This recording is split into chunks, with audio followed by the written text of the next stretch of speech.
Existem histórias que não apenas chamam sua atenção, elas seguram você pela alma. Se você já passou por um momento em que todas as portas se fecharam, em que a medicina, a lógica e a esperança pareciam ter desaparecido, então este vídeo vai falar diretamente com você.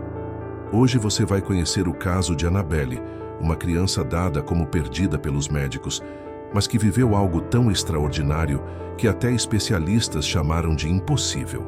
Neste vídeo, você vai entender o que acontece quando a fé e o desespero se encontram no mesmo corredor de hospital e como um único momento pode mudar o rumo de uma vida inteira. Vamos mostrar como tudo se transformou no instante em que um pai, sem mais forças, decidiu fazer a única coisa que ainda lhe restava: clamar por um milagre. E antes que você pense que esta é apenas mais uma história emocionante, aqui vai um aviso. O que aconteceu naquela UTI é real, documentado e confirmado por médicos que não conseguiam explicar o que viram.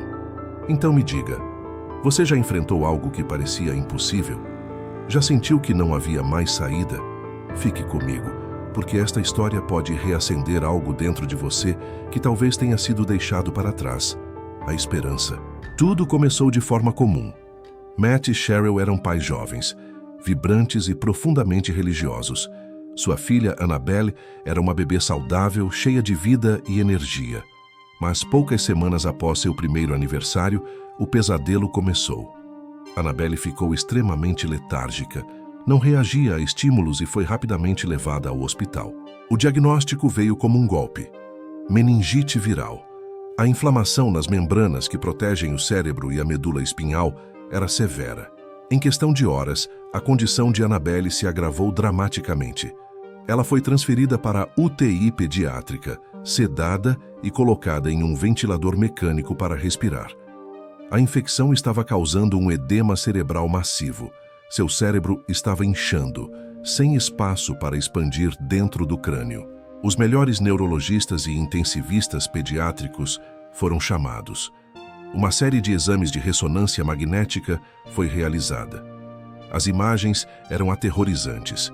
O edema era tão grave que o tronco cerebral de Annabelle, a parte que controla a respiração, os batimentos cardíacos e a consciência, estava sendo esmagado e distorcido contra a base do seu crânio. Os médicos se reuniram com Matt e Cheryl. Suas palavras foram diretas e sem esperança. A condição de sua filha é incompatível com a vida. Eles explicaram que, mesmo que ela sobrevivesse, o dano cerebral seria tão profundo que ela nunca mais acordaria, nunca mais respiraria por conta própria. Era uma condição 100% fatal. A medicina havia esgotado todos os seus recursos. A única coisa a fazer era desligar os aparelhos de suporte vital. Enquanto Cheryl se deitava ao lado da filha na UTI, cantando suavemente e orando, Matt sentiu um peso insuportável. Ele saiu para o corredor escuro e silencioso. A dor era física. Ele lembra de ter escorregado pela parede, caindo de joelhos no chão frio. Ele não recitou uma oração decorada. Foi um grito raw, uma explosão de desespero e fé. Ele clamou com lágrimas escorrendo pelo rosto: Deus, eu sei que você pode curá-la. Eu creio que você pode curá-la, mas a minha fé é pequena. Eu preciso de uma resposta. Eu preciso de um sinal. Por favor, me dê uma palavra. Me dê alguma coisa para me agarrar. Naquele momento de absoluta rendição, um versículo da Bíblia veio à sua mente com uma clareza e uma força avassaladoras, como se fosse uma voz audível. Não temas, crê somente. Marcos 5:36. Era a mesma palavra que Jesus disse ao pai de uma menina que todos julgavam morta.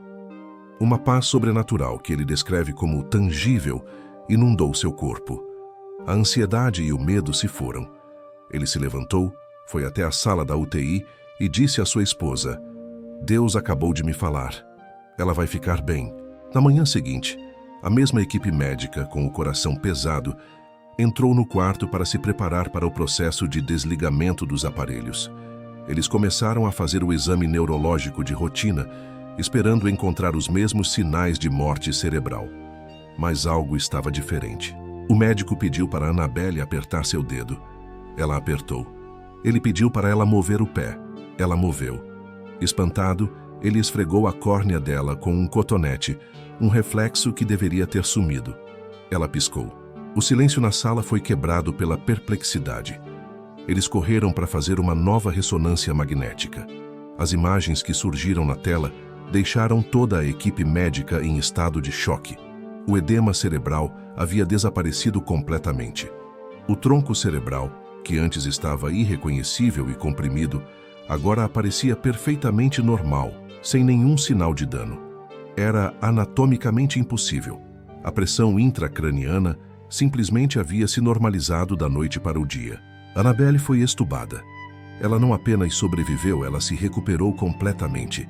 Em poucas semanas ela estava em casa, brincando, rindo e atingindo todos os marcos de desenvolvimento normais para a sua idade.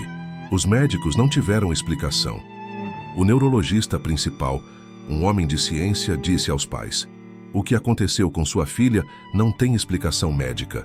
Foi algo que veio de fora do nosso domínio. Eu não posso chamar de nada além de um milagre."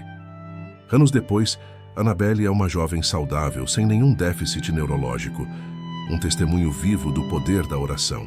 Seu pai, Matt, sempre diz: "Deus não respondeu à nossa oração porque nossa fé era forte. Ele respondeu porque Ele é fiel. Nossa fé, por menor que fosse, foi suficiente para nos levar ao único que tinha o poder de mudar a situação." A medicina é uma dádiva e uma ciência magnífica. Mas esta história nos lembra que existem leis que estão acima das leis da biologia e da física. Existe uma autoridade maior. A pergunta que fica não é: você acredita em milagres? A pergunta que a história de Annabelle nos faz é: quando você estiver no seu corredor escuro, quando todas as opções se esgotarem, você terá coragem suficiente para cair de joelhos e clamar. Porque às vezes o milagre não começa com um raio do céu, mas com um sussurro no escuro dizendo: "Não temas, crê somente."